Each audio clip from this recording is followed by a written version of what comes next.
Well, I've certainly advocated holding economists individually and as a group accountable for their advice. I mean, most of our work takes place within the framework of political, of competition policy, of antitrust, of anti-monopoly, and there's a subset of economists who who specialize in working in this space.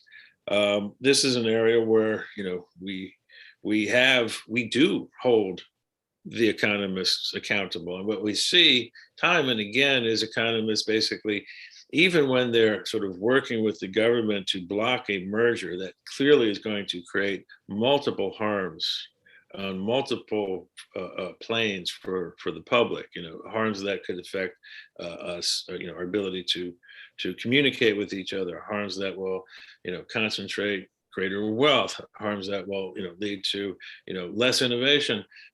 The arguments that they make, they're about pricing, as because they will concentrate only on arguments about pricing. They have lost us cases that we should have otherwise won. So that was a problem, not of the lawyers in the room. That was a problem of the economists and their role within sort of those lawsuits. So, that's a specific instance. In terms of the larger, the larger accountability of economics for the all of these much larger crises in our society. We don't need to hold people accountable. We just need people to change how they operate. We just need people to wake up.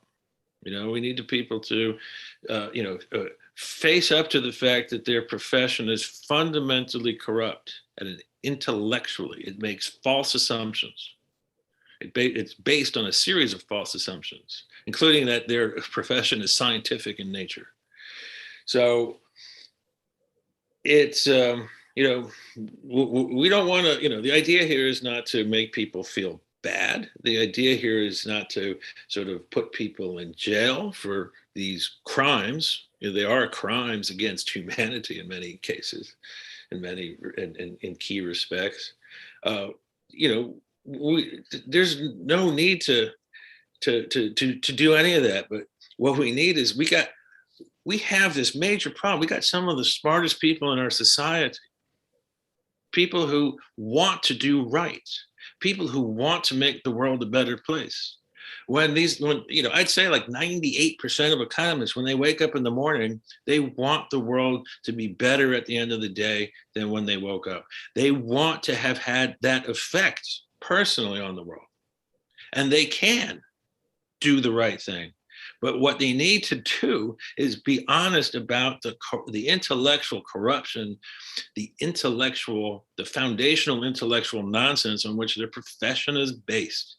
And they need to sort of understand how powerful actors hide behind the work of the economists in ways that allow them to smash things that we need, smash social structures that make the world a better place, smash systems of communication that allow us to make sense of how the world works, and free themselves from the shackles of their profession to actually become productive and constructive citizens of the world.